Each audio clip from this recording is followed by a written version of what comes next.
Welcome back friends. આગળના લેક્ચરમાં આપણે રોગો વિશેની કેટલીક પ્રાથમિક અને સામાન્ય માહિતી મેળવી હતી. હવે આજના લેક્ચરમાં આપણે રોગ કારકો જે છે એના વિશે આપણે વાત કરીએ. તો રોગ કારકો બને આ શબ્દ જે છે સામાન્ય અર્થ આપણે એવું કહી શકાય કે ભાઈ જે સૂક્ષ્મ જીવો અથવા તો જે સજીવો દ્વારા માનવ શરીરની અંદર રોગ ઉત્પન્ન થાય એને આપણે રોગ કારકો તરીકે ઓળખીએ છીએ. એટલે મનુષ્યમાં રોગ ઉત્પન્ન કરતા જે સૂક્ષ્મ જીવો છે, સજીવો છે, એને આપણે રોગ કારકો તરીકે ઓળખતા હોઈએ છીએ. હવે આ રોગ કારકોમાં કોનો સમાવેશ થતો હોય છે એના વિશેની કેટલીક આપણે હવે એમાં ચર્ચા કરીએ આગળ. તો રોગ કારકોની અંદર રોગ કારકો તરીકે બેક્ટેરિયા, વાયરસ, ફૂગ, પ્રજીવ, કૃમિ વગેરે જેવા જે સૂક્ષ્મ જીવો છે બધા એને આપણે રોગ કારકો તરીકે પણ ઓળખીએ છીએ. બીજું કે આ સજીવો જે છે બધા એ સજીવોને આપણે રોગ પ્રેરકો તરીકે પણ ઓળખવામાં આવે છે. એને આપણે રોગ પ્રેરકો તરીકે પણ ઓળખવામાં આવે છે. એને રોગ પ્રેરકો પણ કહે છે. એટલે જે સજીવો મનુષ્ય શરીરની અંદર રોગ ઉત્પન્ન કરે એ સજીવોને સામાન્ય રીતે આપણે રોગકારક તરીકે ઓળખીએ છીએ. હવે આ રોગકારકો જે છે સામાન્ય રીતે બધા પરોપજીવીઓ છે જે માનવ શરીરની અંદર પ્રવેશે, બરાબર, એટલા અને પછી એમાંથી પોષણ મેળવે પછી પોતે ગુણન પામે, વૃદ્ધિ પામે અને સ્વાસ્થ્ય ઉપર ગંભીર સમસ્યા ઉત્પન્ન કરી શકે છે. એટલા માટે એક પ્રકારના પરોપજીવી છે. એટલે આપણે એવું પણ કહી શકીએ છીએ કે રોગકારકો જે છે એ રોગકારકો એ પરોપજીવીઓ છે. આ બધા પરોપજીવી સજીવો છે. પરોપજીવી સજીવો અને જે માનવ શરીરની અંદર એ દાખલ થતા આપણને જોવા મળતા હોય છે અને માનવ શરીરની અંદર દાખલ થઈ અને એ કોઈ પણ માધ્યમ વડે દાખલ થઈ બહુ ગુણન પામતા જોવા મળતા હોય. તેના વિશે આપણે થોડી પ્રાથમિક વાત. સૌથી પહેલા તો આ રોગકારકો જે છે આપણા શરીરની અંદર દાખલ કેવી રીતે થાય? તો આપણે ધારો કે જે કોઈ પણ ખોરાક, પાણી હોય, પીવા માટેનો આપણે ઉપયોગમાં લેવાતું પાણી હોય, શ્વાસમાં લેવાતી હવા હોય, આ ઉપરાંત કેટલીક બાબતો જે છે જેમ કે જાતીય સંબંધો દ્વારા પણ એ સૂક્ષ્મજીવો જે છે એ શરીરની અંદર પણ દાખલ થતા હોય છે. તો જાતીય સંબંધો આ બધા વગેરે દ્વારા એ શું કરે છે કે શરીરમાં દાખલ થાય છે. બરાબર, માનવ શરીરમાં દાખલ થાય છે. માનવ શરીરમાં દાખલ. હવે આ સૂક્ષ્મજીવો માનવ શરીરની અંદર દાખલ થતા હોય, માનવ શરીરની અંદર જેવા સૂક્ષ્મજીવો જે છે માનવ શરીરની અંદર દાખલ થાય એટલે સૌથી પહેલા તો એ શું કરે કે આપણા શરીરની અંદર દાખલ થઈ અને એને યોગ્ય આપણા શરીરનું જે કોઈ પણ આંતરિક વાતાવરણ જે છે અથવા તો આંતરિક પર્યાવરણ જે આપણા શરીરમાંનું જે છે એ આંતરિક પર્યાવરણને અનુકૂળ થવા માટેની એ પ્રયત્ન કરતા હોય છે. એટલે જેવા એ અંદર દાખલ થાય એટલે આપણા શરીરની અંદરનું જે આંતરિક પર્યાવરણ છે એ આંતરિક પર્યાવરણ ને અનુકૂલિત થતા હોય છે. એ અનુકૂલિત થાય અને અનુકૂલિત થાય એ કોઈમાંથી પોષણ મેળવે, શરીરમાંથી ખોરાક પોતાનો જે કોઈ પણ હોય એ મેળવે અને પછી શું કરશે તો કે એનું બહુગુણન કરે. ત્યારબાદ એ બહુગુણન થાય. બહુગુણન થાય એટલે એની સંખ્યાની અંદર શું થાય છે તો વધારો થાય છે. જેમ એની સંખ્યામાં વધારો થાય એમ રોગિષ્ટ વ્યક્તિ જે છે એ ઝડપથી સંક્રમિત થતો હોય છે અથવા તો એની અસરો એના ઉપર એટલી વહેલી ઝડપથી આપણને જોવા મળતી હોય છે. તો શરીરની અંદર એ બહુગુણિત થાય એટલે એની સંખ્યાની અંદર એ વધારો કરશે. સંખ્યાની અંદર વધારો કરે પછી એ માનવ શરીરની ઉપર એના લક્ષણો જે છે એ લક્ષણો પ્રદર્શિત થવાનું શરૂ થાય. હવે બહુગુણિત થયા પછી એ જેવો પર્યાવરણ, આંતરિક પર્યાવરણ જે છે આંતરિક પર્યાવરણને અનુકૂલિત થાય તો અને માત્ર તો જ આ સૂક્ષ્મ જીવ જે છે એ આપણા શરીરની અંદર એ બહુગુણન પામી શકે છે અથવા તો ટકી શકે છે. પણ જો આપણા શરીરની અંદરના જેને આપણે આપણા શરીરની પ્રતિકારક શક્તિ તરીકે આપણે જેને ઓળખીએ છીએ, આપણા શરીરની અંદરના એન્ટીબોડી એના ઉપર જો એટેક કરે તો એની જે વૃદ્ધિ પામવાની જે ક્ષમતા છે, ગુણોની ક્ષમતા છે, એમાં ઘટાડો થાય અને ઘટાડો થવાને પરિણામે આ રોગકારકો જે છે એની સ્થિતિ અને એની અસર જે છે એની અંદર આપણે ઝડપથી ઘટાડો થતો જોવા મળે. એટલે જ આપણે કહેતા હોય ભાઈ રોગ પ્રતિકારકતા જેમ વધારે એમ શરીરની અંદર રોગ જે છે એ રોગ થવાની શક્યતાઓ એ ઘટી જતી છે. એટલે આ બહુગુણન પામે પછી એની અંદર એની સંખ્યા જે છે સંખ્યાની અંદર આપણને વધારો થતો જોવા મળે છે અને બહુગુણન પામે પછી તે એ આપણા શરીરની અંદર બાહ્ય કે આંતરિક રીતે એ નુકસાન પહોંચાડે છે. બાહ્ય કે આંતરિક રીતે એ નુકસાન પહોંચાડે છે. એટલે આ રીતે સજીવો જે છે એ શરીરની અંદર દાખલ થાય, જેને આપણે પરોપજીવી તરીકે ઓળખી શકાય, જે રોગકારકો તરીકે ઓળખી શકાય, અને એ સજીવો દાખલ થઈ બહુગુણન પામી અને આપણા શરીરની અંદર રોગ ઉત્પન્ન કરતા છે. હવે આનું એક સામાન્ય ઉદાહરણ આપણે સમજીએ. ધારો કે કોઈ પણ રોગકારક એ આપણા ખોરાક મારફતે, બરાબર, જે કોઈ પણ રોગકારક જે છે રોગકારક આપણા ખોરાક મારફતે આપણા આંતરમાર્ગમાં એટલે પાચન તંત્રમાં દાખલ થાય છે. હવે ઉદાહરણ તરીકે જો આપણે એની અંદર સમજીએ કે કોઈ પણ રોગકારક આપણા શરીરની અંદર ખોરાક મારફતે આપણો જે આંતરમાર્ગ છે, પાચન તંત્ર છે, એ આંતરમાર્ગમાં દાખલ થાય છે. પાચન તંત્ર વિશે આપણે બધા જાણીએ છીએ કે પાચન તંત્રમાં આંતરમાર્ગમાં દાખલ થાય એટલે જઠરમાં, અને આપણે પણ જાણીએ છીએ કે જઠરની અંદર જે અમ્લીય રસ એ અમ્લીય રસના સંપર્કમાં આવે છે. એટલે જઠરમાં જે અમ્લ રસ એ અમ્લ રસના સંપર્કમાં આવે છે. જો આ સૂક્ષ્મજીવ આ અમ્લ રસના સંપર્કમાં આવતો હોય એટલે કે જેની પીએચ જે છે સામાન્ય રીતે એસિડિક પીએચ હોય, અને જે પીએચ આપણને જે જોવા મળે છે એસિડિક પીએચ આની અંદર આપણને જોવા મળતી હોય, એના સંપર્કમાં આવે તો એના સંપર્કમાં આવ્યા પછી પણ એને પોતે જીવંત રહેવું એ જરૂરી છે. આ સૂક્ષ્મજીવો આવી અનુકૂળતા પોતે ઉત્પન્ન કરતા હોય છે કે એ આટલા અમ્લ રસની અંદર અથવા એસિડિક માધ્યમ જે છે જઠરરસની અંદરનું એની અંદર પણ એ પોતે એમાં જીવિત રહેવા માટેના પ્રયત્ન કરતા હોય છે. એટલે ત્યારે એ જીવંત રહેવા માટે પ્રયત્નશીલ હોય છે.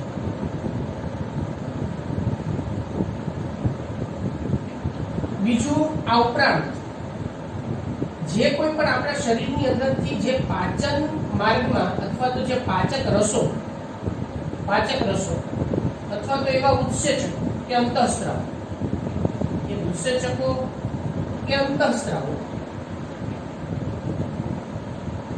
એની સામે પણ એ પોતે એની અનુકૂળતા જે છે એ ઉત્પન્ન કરી લેતા હોય છે, અને એના પરિણામે એની સામે પણ એ પ્રતિરોધ કરવાની જે ક્ષમતા છે એ પ્રતિરોધ કરવાની ક્ષમતા ઉત્પન્ન કરતા હોય છે.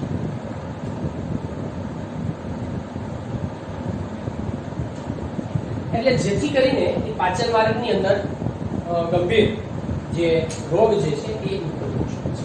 તો આ જે સામાન્ય વાત જે છે રોગકારક વિશેની વાત થઈ. આપણે રોગકારક જે છે કેવી રીતે શરીરની અંદર દાખલ થાય, એ શરીરના આંતરિક પર્યાવરણ જે છે અથવા તો આપણે શરીરની અંદરની જે અનુકૂળ સ્થિતિ છે એમાં એ કઈ રીતે પ્રાપ્ત કરતા હોય છે, બહુગુણન પામે અને શરીરની આંતરિક કે બાહ્ય કોઈ પણ રીતે કેવી રીતે નુકસાન પહોંચાડતા હોય છે એના વિશે આપણે એમાં ચર્ચા.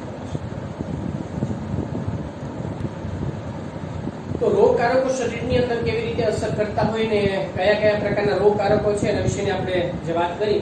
હવે એના પછી આગળ જોઈએ આપણે આપણા સિલેબસ પ્રમાણે મનુષ્યની અંદર જે બેક્ટેરિયાજન્ય રોગો જે છે બેક્ટેરિયાજન્ય રોગો કયા, આમ તો ઘણા બધા બેક્ટેરિયાજન્ય રોગો છે પણ એમાંથી આપણે અહીંયા 2 બેક્ટેરિયાજન્ય રોગો વિશેની ખાસ ડિટેલમાં ચર્ચા કરવાની છે. એક છે ટાઇફોઇડ અને બીજું છે ન્યુમોનિયા. તો એમાં સૌથી પહેલા આપણે વાત કરીએ હવે ટાઇફોઇડ વિશેની. તો ટાઇફોઇડ જે છે એના વિશે આપણે ચર્ચા કરીએ. એમાં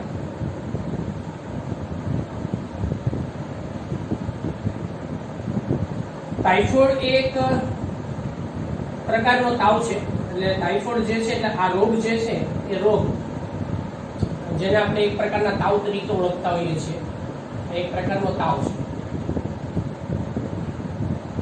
પણ આ તાવની અથવા તો આ રોગ જે છે એ રોગની જ્યાં સુધી રસીની શોધ નથી થઈ પહેલા આ રોગ દ્વારા પણ વિશ્વની અંદરના ઘણા બધા લોકો સંક્રમિત હતા અને એમાંના ઘણા બધા લોકો જે છે એનું મૃત્યુ પણ થયું છે. એક ઐતિહાસિક એક બાબત જે છે એ પણ એવી પણ નોંધાયેલી છે કે જ્યારે અમેરિકા અને સ્પેન વચ્ચેનું જે યુદ્ધ હતું એ અમેરિકા અને સ્પેન વચ્ચેના યુદ્ધની અંદર લગભગ 80,000 જેટલા સૈનિકો જે છે એ ટાઇફોઇડગ્રસ્ત હતા અને એમાંના ઘણા બધા સૈનિકો જે છે એ મૃત્યુ પામ્યા. ટાઇફોઇડનો સૌથી પહેલો જે કેસ જે છે એ યુએસની અંદર નોંધાયેલો છે અને યુએસની અંદર એનું એક ઉત્કૃષ્ટ ઉદાહરણ જે છે એ મેડિકલ ક્ષેત્રમાં એ પણ એક મળી આવ્યું છે. તો એના એક ઉદાહરણ વિશે પણ એમાં આપણે વાત કરીએ અને એ ઉદાહરણ જે છે જેને આપણે કહીએ છીએ ટાઇફોઇડ મેરી. ટાઇફોઇડ મેરી એને નામ આપવામાં આવ્યું છે. વાસ્તવિક નામ જે છે એનું એ છે મેરી મેલોન.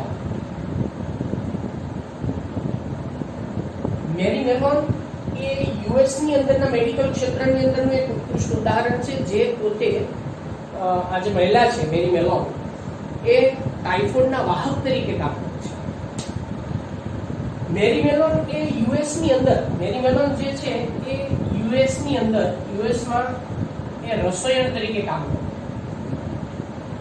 છે. એ રસાયણ તરીકે કાર્ય કરતી એક મહિલા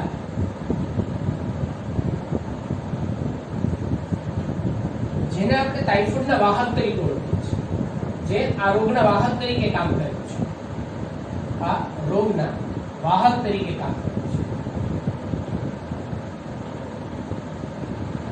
એના દ્વારા લગભગ 53 જેટલા લોકો જે છે 53 જેટલા લોકો સંક્રમિત થયા. 53 જેટલા લોકો જે છે એ સંક્રમિત થયા અને એમાંથી 3 વ્યક્તિ જે છે એના મૃત્યુ પણ થયેલા છે. અને 3 વ્યક્તિ જે છે એમાંથી મૃત્યુ પણ થયેલા છે. આમ ટાઇફોઇડ મેરી એને એટલા માટે નામથી ઓળખવામાં આવે છે કેમ કે એ યુએસ ની અંદર જે મેડિકલ ક્ષેત્ર છે એની અંદર તો આ વાહક તરીકે કામ કરતી એક મહિલા જે પોતે રસાયણ હતી અને એને મેરી મેલોન તરીકે એનું સાચું નામ જે છે મેરી મેલોન છે, જેને આપણે ટાઇફોઇડ મેરી તરીકે ઓળખવામાં આવે છે. એટલે આ રોગ જે છે એને પોતે રસોઈ હતી એટલે રસોઈ જ્યારે બનાવીને જે કોઈ પણ લોકોને એનો ખોરાક ભોજન તરીકે ઉપયોગમાં લેતા એ ઉપયોગમાં લીધેલા 53 જેટલા લોકો જે છે એનાથી સંક્રમિત થયેલા છે. ઓકે, હવે આપણે જે કોઈ પણ રોગો વિશે આ ચેપ્ટરની અંદર ચર્ચા કરશું એને સરળતાથી યાદ રાખવા માટે અને એના વિશેની કેટલીક માહિતી જે છે એ સરળતાથી તમે સમજી શકો એટલા માટે તમારે આ રોગ જે છે એને અલગ અલગ તબક્કાની અંદર આ રોગો વિશેની માહિતી જે છે એ વહેંચી દેવાની. જેમ કે એમાં આપણે સામાન્ય કેટલીક બાબતોની વાત કરીએ તો એમાં સૌથી પહેલા આપણે વાત જે કરશું એ છે રોગકારક. કોઈ પણ રોગ હોય તમારે એના રોગકારકનું નામ યાદ રાખવું જરૂરી છે. બીજું છે કે આ રોગ જે છે એનો ફેલાવો એ કેવી રીતે આપણને થતો જોવા મળે છે, એટલે ફેલાવો જે છે એ કેવી રીતે આપણને થતો જોવા મળે છે. ત્રીજી વસ્તુ કે એના ચિહ્નો અથવા તો આપણે એના લક્ષણો તરીકે ઓળખી શકાય તો એ ચિહ્નો અને લક્ષણો જે છે એની અંદરના એ કયા કયા આપણને જોવા મળતા હોય છે. એટલે આ ફેલાવો અથવા તો આપણે એને ચેપ તરીકે પણ ઓળખી શકાય. આનો ફેલાવો કે ચેપ જે છે એ કઈ રીતે એમાં ફેલાતો હોય અથવા તો એક બીજા વ્યક્તિને ઝડપથી લાગુ પડતો હોય જો ચેપી રોગ તો. અને ચોથી વસ્તુ એ છે કે એનું નિવારણ જે છે એ કેવી રીતે લાવવામાં આવે છે અથવા તો એનું નિદાન જે છે એની પદ્ધતિ શું છે, નિદાન કેવી રીતે. કોઈ પણ રોગ હોય, બેક્ટેરિયા સંબંધિત હોય, ફૂગ સંબંધિત હોય, કોઈ પણ રોગ હોય, આ રીતે આપણે રોગ જે છે એને યાદ રાખવાનો થશે. તો હવે આપણે જોઈએ ટાઇફોઇડ જે છે ટાઇફોઇડ વિશેની સંબંધિત કેટલીક આવી બાબતો જે છે એના વિશે આપણે આગળ વાત કરીએ.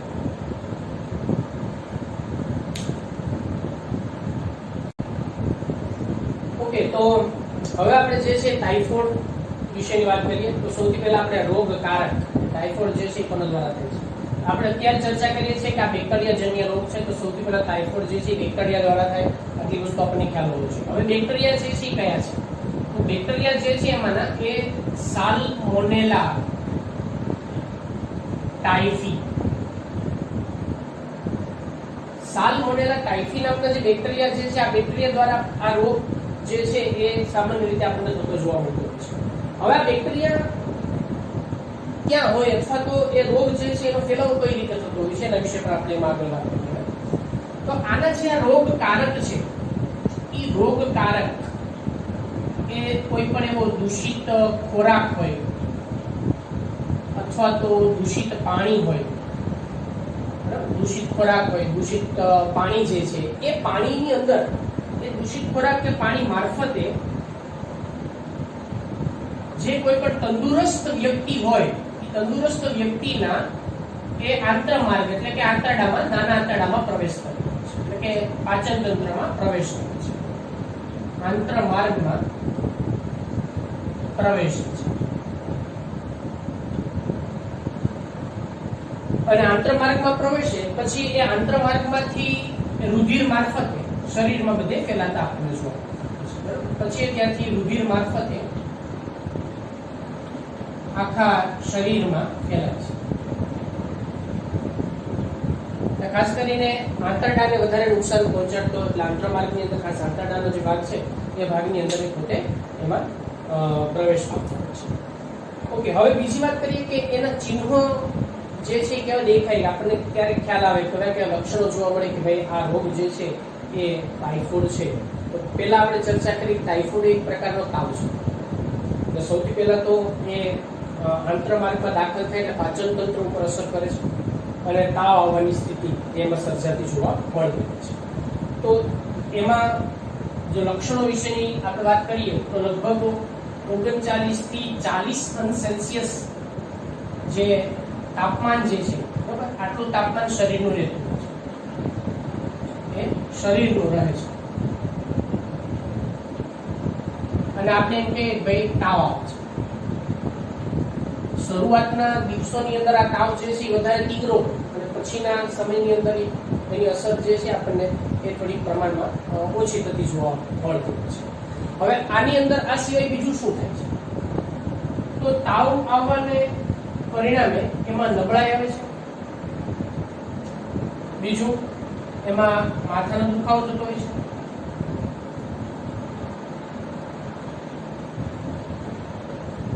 પાચન તંત્રની વાત કરીએ તો પેટમાં પણ દુખાવો થતો હોય છે.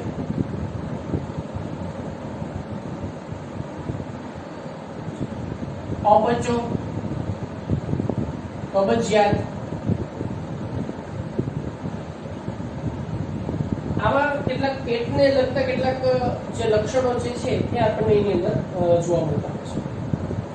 આને પરિણામે શારીરિક સ્થિતિની અંદર ઘણી નબળાઈ આવી જતી હોય છે. શારીરિક નબળાઈ જે છે એ પણ એની અંદર આપણને જોવા મળતી હોય છે. બીજું, પાચન તંત્રને અસર પહોંચાડતું હોવાને પરિણામે અથવા તો એ ભૂખ ન લાગવી,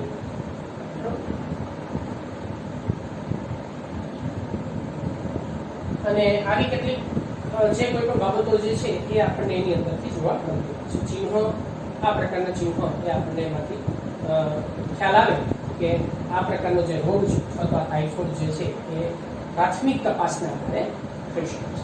તો એનું એક્ઝેક્ટલી ચોક્કસ પ્રકારનું જો નિદાન જે છે એ કરવા માટે જે કોઈ પણ ડોક્ટર જે છે એના દ્વારા એક વિડાલ કસોટી, જેને આપણે વિડાલ ટેસ્ટ તરીકે ઓળખી શકાય છે, વિડાલ કસોટી જે છે એ કરવા માટેની સલાહ આપતા હોય છે. વિડાલ કસોટી જે છે એ બ્લડ સેમ્પલ લઈ, રુધિરનું સેમ્પલ લઈ અને એમાંથી વિડાલ કસોટી જે છે કરવામાં આવે છે.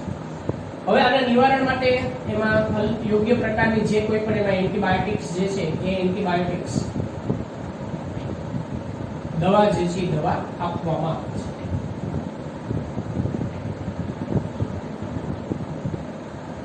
તો આ પ્રકારે ટાઇફોઇડ જે છે એ સાલ્મોનેલા, ફરી એક વખત આપણે બહુ ઝડપથી જોઈએ કે ટાઇફોઇડ જે છે એ સાલ્મોનેલા ટાઇફી નામના જે બેક્ટેરિયા છે એના દ્વારા આપણને થતો જોવા મળે છે. પાચન તંત્રની અંદર ખાસ એ દૂષિત ખોરાક અને પાણી મારફતે દાખલ થતા હોય છે. ચિહ્નોની વાત કરીએ તો શરીરનું તાપમાન એટલું આપણને જોવા મળતું હોય છે. તાવ આવે, માથાનો દુખાવો જે છે એ જોવા મળે છે, નબળાઈ લાગે, પેટમાં દુખાવો, અપચો, કબજિયાત, ભૂખ ન લાગવી. હા, બીજી એક વસ્તુ કે જ્યારે એની તીવ્ર સ્થિતિ હોય એટલે કે ટાઇફોઇડ જે છે એ જો વધારે ગંભીર અસર ઉત્પન્ન કરે તો એના પરિણામે એટલે કે કેટલી ગંભીર સ્થિતિમાં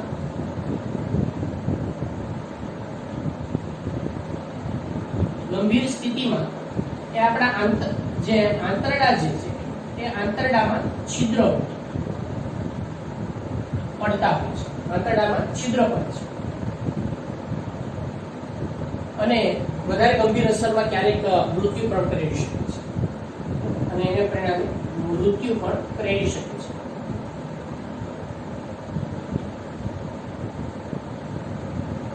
અને વિડાલ કસોટી જે છે એના દ્વારા રુધિરની વિડાલ કસોટી કરવામાં આવે જેથી આપણને ખ્યાલ કન્ફર્મ થઈ જાય કે આ ટાઇફોઇડ જે છે એ રોગ આ વ્યક્તિમાં થયો છે. ઓકે, તો આ ટાઇફોઇડ વિશેની વાત હતી. હવે બીજા બેક્ટેરિયાજન્ય રોગ જે છે ન્યુમોનિયાના વિશેની વાત આપણે આગળ જોઈએ. ઓકે, તો હવે એના પછીનો બીજો બેક્ટેરિયાજન્ય રોગ જે છે એ છે ન્યુમોનિયા. તો સૌથી પહેલા આપણે ન્યુમોનિયા જે છે એની અંદર રોગકારક તરીકે કયા બેક્ટેરિયા જે છે એ અસરકારક ભાગ ભજવતા હોય એના વિશે વાત કરીએ. તો એમાં સૌથી પહેલું છે સ્ટ્રેપ્ટોકોકસ ન્યુમોનિયાઈ. સ્ટ્રેપ્ટોકોકસ ન્યુમોની અથવા સ્ટ્રેપ્ટોકોકસ ન્યુમોનિયાઈ એને બીજું ન્યુમોકોકસ તરીકે પણ ઓળખવામાં આવે છે. તો આને ન્યુમોકોક્સ અથવા ન્યુમોકોકસ બેક્ટેરિયા તરીકે પણ ઓળખવામાં આવતા હોય છે. બીજા બેક્ટેરિયા જે છે એમાંના એ છે હિમોફિલસ ઇન્ફ્લુએન્ઝી. આ હિમોફિલસ ઇન્ફ્લુએન્ઝી અને સ્ટ્રેપ્ટોકોકસ ન્યુમોનિયાઈ આ બંને ન્યુમોનિયાના રોગકારક તરીકે જવાબદાર બેક્ટેરિયા છે. હવે આનો ચેપ કેવી રીતે ફેલાતો હોય છે એના વિશેની આપણે વાત કરીએ. તો કોઈ પણ રોગિષ્ઠ વ્યક્તિ જે છે એ રોગિષ્ઠ વ્યક્તિ જ્યારે એ ખાંસી કે છીંકના મારફતે એના જે નાકમાંથી અથવા તો મોઢામાંથી કે નાકમાંથી એમાંથી બિંદુકો જે છે બરાબર, બિંદુકો જેને એરોસોલ્સ તરીકે ઓળખી શકાય, એ બિંદુકો મુક્ત થાય છે. આ જે એરોસોલ્સ જે છે બરાબર, આપણે કેમ છીંક ખાઈએ ત્યારે એમાંથી નાના જે કોઈ પણ બિંદુઓ જે છે એનો બહાર સ્ત્રાવ થાય, આ બિંદુકો જે છે એમાંથી મુક્ત થાય છે. હવે આ બિંદુકો ઘણા સમય સુધી ટૂંકમાં હવાની અંદર એ જ્યારે ફેલાતા હોય ત્યારે આ બિંદુકો એરોસોલ્સ તરીકે આપણે જેને ઓળખતા હોઈએ છીએ, આ એરોસોલ્સ અથવા જેને આપણે વાયુ વિલયો તરીકે પણ ઓળખવામાં આવે છે, જેને વાયુ વિલયો તરીકે પણ ઓળખવામાં આવે છે, વિલયો પણ કહે છે.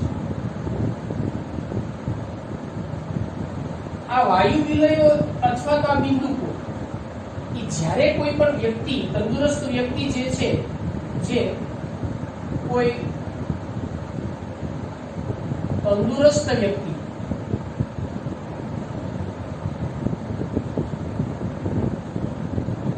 ના શ્વાસમાં, તંદુરસ્ત વ્યક્તિ જે છે એના શ્વાસમાં જો ઇન્હેલ થાય, શ્વાસમાં લેવાય, તો એ શ્વાસમાં લેવાય તો આ જે વ્યક્તિ છે એ વ્યક્તિ સંક્રમિત થાય છે, આ રોગથી સંક્રમિત થાય છે.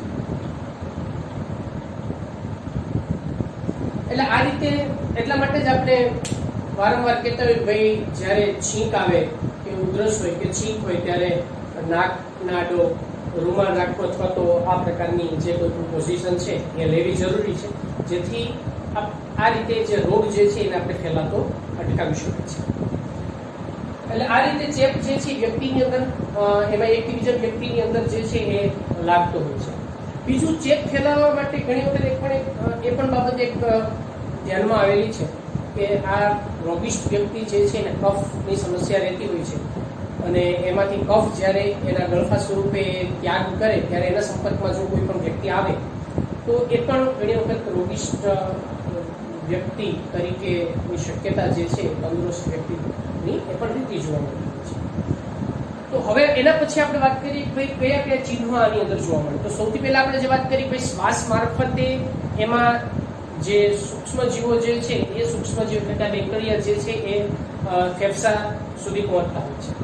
ફેફસા સુધી પહોંચે તો ફેફસાની અંદરના જે વાયુકોષ્ઠ છે એ વાયુકોષ્ઠની અંદર એ જમા થાય. વાયુકોષ્ઠમાં જમા થવાને પરિણામે એમાંથી પ્રવાહી જે છે પ્રવાહીનો એમાં ભરાવો થતો હોય છે. વાયુકોષ્ઠની અંદર પ્રવાહીનો ભરાવો થાય એટલે એના કારણે શ્વસન સપાટી જે છે એમાં ઘટાડો થાય છે. શ્વસન સપાટીમાં ઘટાડો થવાને પરિણામે વ્યક્તિની અંદર શ્વાસ સમસ્યા જે છે, શ્વાસને સંબંધિત કેટલીક સમસ્યા એ આપણને એમાં ઉત્પન્ન થતી જોવા મળતી હોય છે. આ ઉપરાંત એમાં તાવ આવે છે ને, ઠંડી લાગે છે, માથાનો દુખાવો, કફ, એ બધી સમસ્યા જે છે એ પણ એના પણ લક્ષણો જે છે આ પ્રકારની લક્ષણો ચિહ્નો એ પણ આપણને એની વ્યક્તિમાં રોગિષ્ઠ વ્યક્તિમાં જોવા મળતા હોય છે.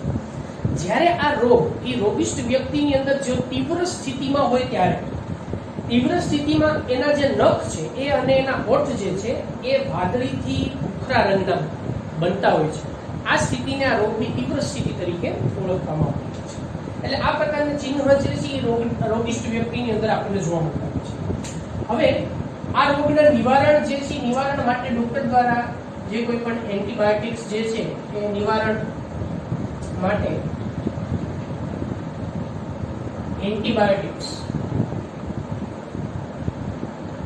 જે દવાઓ જે છે એ દવાઓ આપવામાં આવે છે.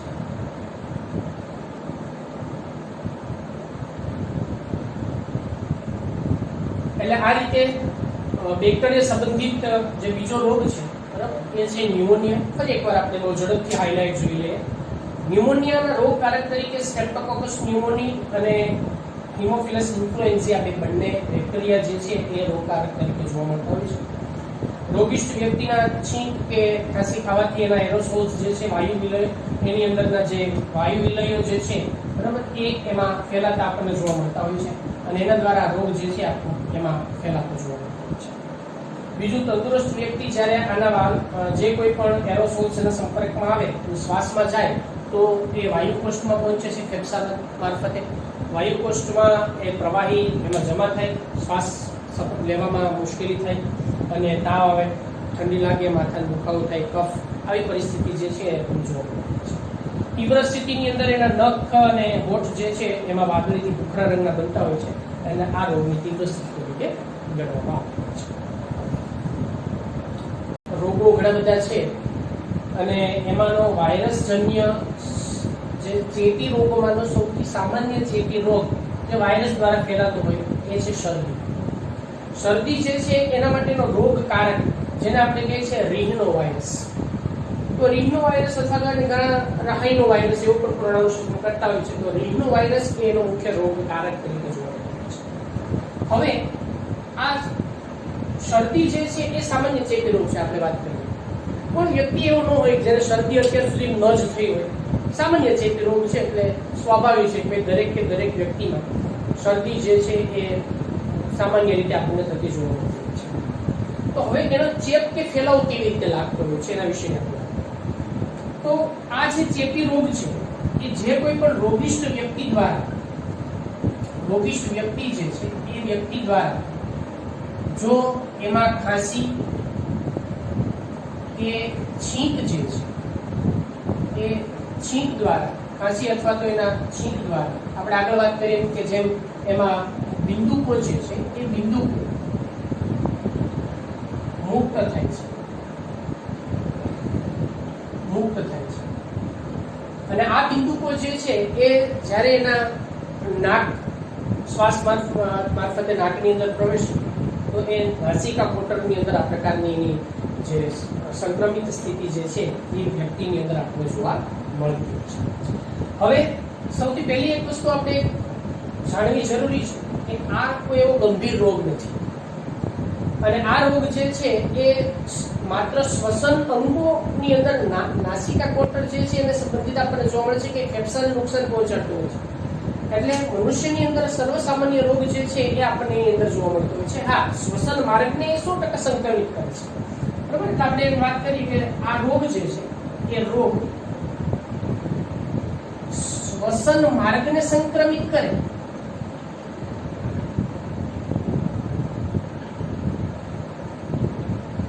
પરંતુ ફેફસાને સંક્રમિત કરતો નથી.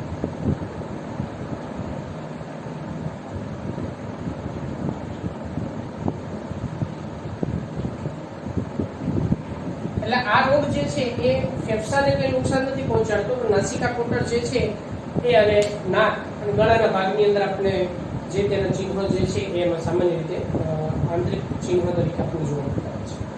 હવે એના ચિહ્નો જે છે એના વિશેની વાત કરીએ. ચિહ્નોની વાત કરતા પહેલા હજી એક વસ્તુ આપણે જે છે એનો સામાન્ય ચેપ કે ફેલાવો જે છે કેવી રીતે લાગે હજી એમાં થોડુંક આપણે એમાં ચર્ચા આગળ વધારીએ તો કોઈ પણ રોગિષ્ટ વ્યક્તિ હોય એને ઉપયોગમાં લીધેલ કોઈ પેન હોય, કોઈની નોટબુક હોય, કોઈ કોમ્પ્યુટરનો જે કીબોર્ડ હોય, તો એ કીબોર્ડ કે એવી કોઈ પણ વસ્તુ જે છે જે એના હાથ દ્વારા એના એરોસોલ્સ જે છે એરોસોલ્સ મારફતે એના સંપર્કમાં આવી હોય તો એના દ્વારા પણ આપણને ફેલાતો જોવા મળે છે. એટલે આ ઉપરાંત રોગિષ્ટ વ્યક્તિના pen, notebook, computer keyboard, mouse વગેરેના સંપર્કમાં આવવાથી એના જે સંપર્ક જે છે એના દ્વારા પણ આપણને ફેલાતો જોવા મળે છે. હવે આ રોગના ચિહ્નો અને એના જે લક્ષણો જે છે એના વિશે આમ તો આપણે બધા જાણીએ છીએ. સૌથી પહેલા તો આના ચિહ્નો કે લક્ષણોની અંદર આપણા જે નાસિકા કોટર છે એ નાસિકા કોટરમાં પ્રવાહી થાય છે. એમાં પ્રવાહી નાસિકા કોટરમાં પ્રવાહી ભરાય એટલે નાક બંધ થાય, છીંક આવે, એમાં એના પરિણામે માથાનો દુખાવો પણ જોવા મળે છે.